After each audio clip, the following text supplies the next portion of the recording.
মানুষের অহংকারের শাস্তি যুগে যুগে এসেছে।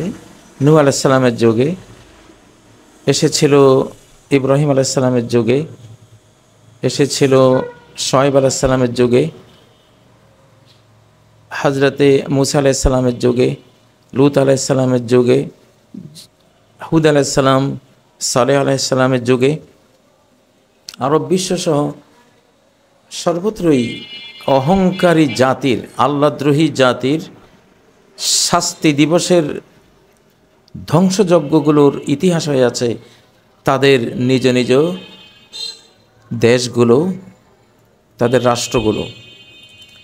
প্রিয় বন্ধুরা, মনে হয় আমাদের এই যুগের মানুষ যতটা অহংকারী হয়েছে, যতটা আল্লাহদ্রোহী হয়েছে, যতটা আল্লাহর তৈরি পৃথিবী, তার সৃষ্টিকে নিজেদের অহংকার চরিতার্থ করার জন্য যতটা ধ্বংসের মুখোমুখি করেছে, অতীতে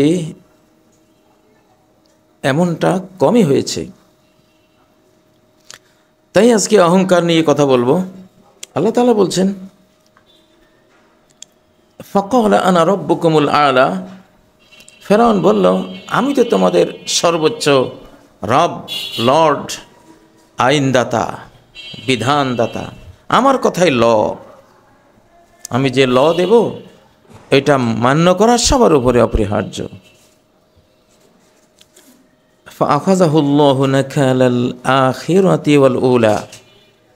আল্লাহ তাকে পাকড়াও করলেন নাকালাল আখিরাতি ওয়াল উলা, আখিরাতের শাস্তি এবং পৃথিবীর শাস্তি, উভয় শাস্তি একসাথ করে সর্বশক্তিমান আল্লাহ তাকে পাকড়াও করলেন। সূরা আন-নাজিআত আয়াত নম্বর 23-24, 24-25, আয়াত নম্বর 24-25। এটাই ছিল আশুরার যে ঘটনাটা ঘটল লোহিত সাগরে। একটা বিশাল শক্তিকে পানির নিচে আল্লাহ তাআলা বিলীন করে দিলেন। এটা তাদের অহংকারের শাস্তি। নাকানি চুবুনি খাওয়ানো মানুষ যারা শেঠগিরি দেখায়, অহংকার করে, শক্তিমত্তা জাহির করে, এসব মানুষকে পানিতে ফেলে নাকানি চুবুনি খাওয়ালে অহংকারের ভালোই সাজা হয়ে যায়, আচ্ছা মতো সাজা হয়ে যায়। সেই নাকানি চুবুনি খাইয়েই আল্লাহ তাআলা অহংকারী ফেরাউনকে ধ্বংস করলেন। আমরা হয়তো ভাবি এটা অনেক আগের যুগের একটা ঘটনা, এটা একটা ইতিহাস হিসেবে পড়ি, এই যুগের সাথে কোনো সম্পর্ক নাই। না, বিষয়টা একেবারেই এমনটা না। বরং আমরা যদি বর্তমান বিশ্ব পরিস্থিতি আমরা পর্যবেক্ষণ করি, তাহলে ওই যুগের ফেরাউনের চেয়েও এই যুগের ফেরাউনদের উপরে আশ্রয় পড়বে যে আশুরা দিবস, যে শাস্তি দিবস, আকাশের যেই পানিশমেন্ট ডে যেটা আসবে, এটা অতীতের আশুরার চেয়ে আরও বহু গুণ, শত সহস্র গুণ মারাত্মক হবে, কঠিন হবে। এই যুগের ফেরাউনদের উপরে যেটা আসবে, সরাসরি পাথর বৃষ্টি আসবে, মানচিত্র থেকে হারিয়ে দেওয়া হবে, সরাসরি মহাসাগরে আকাশ থেকে অ্যাস্টেরয়েডে মেরে এমন ভয়াবহ সুনামি তৈরি করা হবে যে গোটা রাষ্ট্রকে ভাসিয়ে দুমড়িয়ে মুচড়িয়ে নিয়ে সাগরে ফেলে দেবে। এমন একটা অবস্থা এখন আসতেছে। তো সেজন্য চিন্তা করেছি যে এই বিষয়টা নিয়ে আসলে কথা বলা দরকার, যাতে বর্তমানের যারা ফেরাউনদের অনুসারী আছে তারা সতর্ক হয়ে যায়। তো এখানে আল্লাহ তাআলা বলছেন, সূরা লোকমানের 18 নম্বর আয়াত, ওয়ালা তুসাইর খাদ্দাকা লিন্নাস, নিজের গণ্ডদেশকে মানুষের সামনে বাঁকিয়ে বক্তব্য দিও না।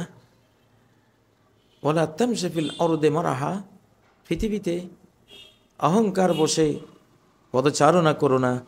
ইন্নাল্লাহা লা ইউহিব্বু কুল্লা মুখতালিন ফাখুর, আল্লাহ ভালোবাসেন না যারা খুব মুখতাল, নিজেকে খুব কিছু মনে করে, অনেক কিছু ভাবে, আমি অনেক পাওয়ারফুল, আমাদের অনেক শক্তি, আমাদের কত ক্ষমতা, এগুলো যারা ভাবে, ফখুর যারা খুব ফখর করে, গৌরব করে বেড়ায়, আল্লাহ তাদেরকে একেবারে পছন্দ করেন না।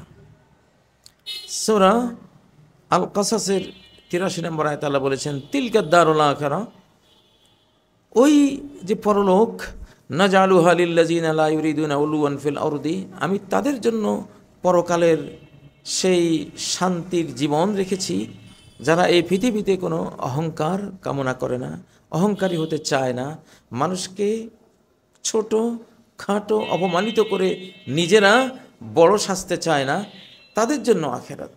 ওয়ালা ফাসাদা, পৃথিবীতে যারা পাপাচার ছড়িয়ে দিতে চায় না, তাদের জন্যই আমি আখেরাত রাখবো। ওয়াল আকিবাতুল লিল মুত্তাকিন, শেষ পরিণতি তো তাকওয়াশীলদের জন্যই। নবী সাল্লাল্লাহু আলাইহি সাল্লাম বলেন একটি হাদিসে, যেটি আব্দুল্লাহ ইবনে আমর বর্ণনা করেছেন, মান জাররা সাওবাহু খায়ালা লাম ইয়ানজুরিল্লাহু ইলাইহি ইয়াওমাল কিয়ামা, অহংকার বসে নিজের কাপড় যে মাটিতে টেনে নেয়, অর্থাৎ টাকনুর নিচে একবার মাটি কুড়িয়ে নেয়, এরকম নিচু করে কাপড় পরে পুরুষ মানুষ, অহংকার বসে যারা এটা করে, লাম ইয়ানজুরিল্লাহু ইলাইহি ইয়াওমাল কিয়ামা, কিয়ামতের দিন আল্লাহ তার দিকে তাকিয়েও দেখবেন না। কিয়ামতের দিন আল্লাহ না তাকালে কিছুতে সে জান্নাতে যেতে পারবে না, আল্লাহ রহমত থেকে সে বঞ্চিত হবে। হাদিসটি সহিহ তিরমিজির মধ্যে রয়েছে, হাদিস নম্বর 1731। অহংকারের শাস্তি সম্পর্কে, পার্থিব শাস্তি সম্পর্কে কোরআনে রয়েছে, সাসরিফু আন আয়াতি আল্লাযিনা ইয়াতাকাব্বারুনা ফিল আরদি বিগাইরিল হক, আমি আমার আয়াত থেকে তাদেরকে দূরে সরিয়ে দেব যারা অন্যায়ভাবে পৃথিবীতে তাকাব্বুর করে, অহংকার করে। সূরাতুল আরাফ আয়াত নম্বর 46। নবী সাল্লাল্লাহু আলাইহি সাল্লাম বলেন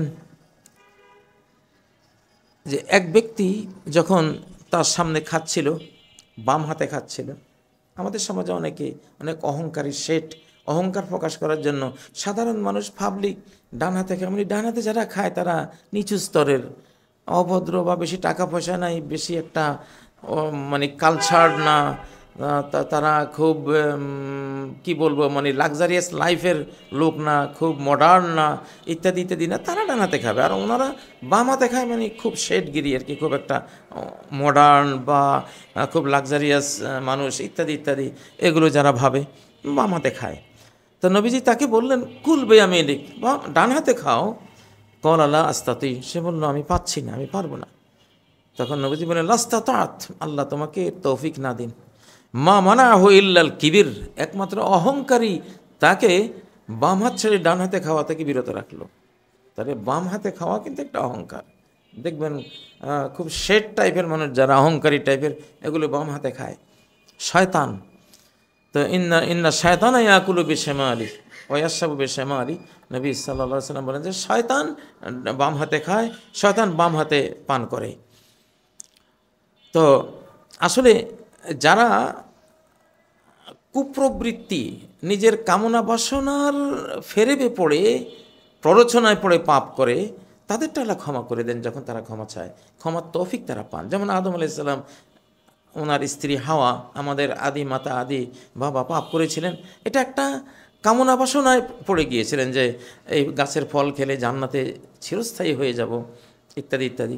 তো এটা ছিল একটা শাহওয়া, এটা ছিল একটা কুপ্রবৃত্তি, কামনা বাসনার প্ররোচনায় পড়ে এটা করেছিলেন। তো ফলে আল্লাহ তাদেরকে, এটা যেহেতু মানবীয় একটা স্বভাব, মাটির মানুষের এটা আছে, কামনা বাসনার একটা প্রাবল্য আছেই, সেটাতে সে পড়তে পারে। সে যখন এটা ভুল বুঝে ক্ষমা চায়, ভুল বুঝতেও পারে, ক্ষমা চাইতেও পারে, তারা ভুল বুঝেছেন ও ক্ষমা চেয়েছেন, আল্লাহ ক্ষমা করে দিয়েছেন। কিন্তু ইবলিস যেটা করেছিল, সেজদা অস্বীকার, সেটা অহংকার বসে করেছিল। যারা অহংকার বসে পাপ করে, এরা তওবার তৌফিক পায় না, তারা মালউন হয়ে যায়। হ্যাঁ, ওয়া ইন্না আলাইকা লানাতা ইলা ইয়াউমিদ্দিন, অহংকার করে যে আমি শ্রেষ্ঠ, কিসের আদম, সে মাটির তৈরি, আমি আগুনের তৈরি, নিজেকে শ্রেষ্ঠ জ্ঞানে সে পাপ করেছিল। আল্লাহ তাকে লানত দিয়েছেন, তাকে তৌফিক দেননি তওবা করার। আখিরাতে অহংকারীদের একটি শাস্তির ভয়াবহ চিত্র একটি হাদিসে রয়েছে। নবী সাল্লাল্লাহু আলাইহি ওয়াসাল্লাম বলেন, ইউশারুল মুতাকাব্বিরুনা ইয়াওমাল কিয়ামা আমসালা যারা নিজেকে খুব বড় মনে করে, আমি বিশাল, আমি বিরাট, আমার ওয়েলথ অজস্র, আমি বিত্তশালী, আমি বিরাট শিক্ষিত, আমি বিরাট পাওয়ারফুল, আমার ক্ষমতার শেষ নেই, আমি অমুক অমুক অমুক, যারা এগুলো মনে করে তাদেরকে কিয়ামতের ময়দানে তোলা হবে আমসাল যাররে ফি সুওয়ারির রিজাল, ছোট্ট ছোট্ট পিঁপড়ার মতো। আকৃতি মানুষেরই থাকবে, কিন্তু একেবারে গুটি পিঁপড়ার মতো তাকে ক্ষুদ্র করে দিবেন, ছোট্ট করে দিবেন, যাতে করে তার অহংকারের শাস্তিটা সে মতো হতে পারে। আল্লাহ তাকে এই অবস্থায় তুলবেন। ইয়াকশাহুমুজ-যুল্লু মিন কুল্লি মাকান, চতুর্দিক থেকে অসম্মান অপমান তাদেরকে ঢেকে ধরবে। মানে অহংকারের সাজা, যেমন বড় মনে করেছিলি এখন তেমন অপমানিত হ, অপদস্থ হ, নাস্তানাবুদ হ। ইউসাকুনা ইলা সিজনিন ফি জাহান্নামা, জাহান্নামের একটি জেলখানা কারাগারের দিকে তাদেরকে টেনে হেঁচড়ে অপমান করে নিয়ে যাওয়া হবে। ইউসাম্মা বুলিস, তার নাম হলো বুলিস, তালুহুম নারুল আনিয়ার, সকল আগুনের চেয়ে কঠিনতম যে আগুন, সেই আগুন তাদেরকে গ্রাস করবে। ইউসকাউনা মিন ওসারাতে আহলিন নার, সমস্ত জাহান্নামীদের শরীর থেকে যে পুঁজ বের হবে আগুনে পুড়ে, সেই পুঁজ তাদেরকে খাওয়ানো হবে, যার নাম হলো তিনাতুল খাবাল। এই হাদিসটি ইমাম তিরমিজি বর্ণনা করেছেন, হাদিস নম্বর 2492। হাদিসটি হাসান সহিহ, বিশুদ্ধ সনদে বর্ণিত একটি হাদিস। কোরআনে কারিমে আল্লাহ তাআলা বলছেন, ওয়ায়াউমাল কিয়ামাতি তারাল্লাযীনা কাযাবু আলাল্লাহি ওয়ুজুহুম মুসওয়াদ্দা, কিয়ামতের ময়দানে তাদেরকে দেখবা যারা আল্লাহর উপরে মিথ্যারোপ করেছে, তাদেরকে দেখবা চেহারাগুলো নিকশ কালো হয়ে আছে।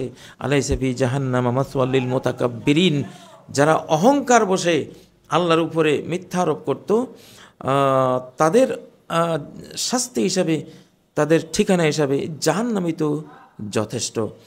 আয়াতটি সূরা জুমার আয়াত নম্বর 60। নবী সাল্লাল্লাহু আলাইহি ওয়াসাল্লাম বলেন, লা ইয়াদখুলুল জান্নাতা মান কানা ফি কলবিহি মিসকালু যাররাতিন মিন কিবির, এক পরমাণু পরিমাণ অহংকার যার হৃদয়ে আছে। অহংকার মানে সত্য অস্বীকার করা, মানুষকে ছোট মনে করা, এটা হলো অহংকার। সে জান্নাতে যাবে না। সত্যকে অস্বীকার করে মানুষকে ছোটভাবে নিজে বড় হয়, সে জান্নাতে যাবে না। এটি সহিহ মুসলিমের হাদিস, হাদিস নম্বর 91, হাদিসটি সহিহ। সম্মানিত ভাইরা, আশুরার দিবসে যারা অহংকার করেছে অতীতে, তাদের শাস্তি হয়েছে। মানুষকে যারা দাবিয়ে রেখেছে, গোটা মানব জাতির উপরে প্রভুত্ব করতে চেয়েছে, আনা রব্বুকুমুল আলার চিৎকার দিয়েছে, তাদেরকেই আল্লাহ তাআলা আশুরা দিবস দিয়ে নিপাত করেছেন। আশুরা দিবসের ভয়াবহ এপিসোড আমরা দেখতে পাবো অচিরেই ইনশাআল্লাহ। বর্তমানে ফেরাউনদের পতন ত্বরান্বিত হবে এই ধরনের আল্লাহর শাস্তি দিবসে। আল্লাহ তাআলা আমাদেরকে তার শাস্তি থেকে মুক্তি দান করুন, আমাদেরকে হেফাজত করুন, অহংকারীদেরকে তওবা করার তৌফিক দান করুন। সুবহানাকাল্লাহুম্মা ওয়া বিহামদিক, আশহাদু আল্লা ইলাহা ইল্লা আনতা, আস্তাগফিরুকা ওয়া আতুবু ইলাইক। ওয়াসসালামু আলাইকুম ওয়া রাহমাতুল্লাহি ওয়া বারাকাতুহু।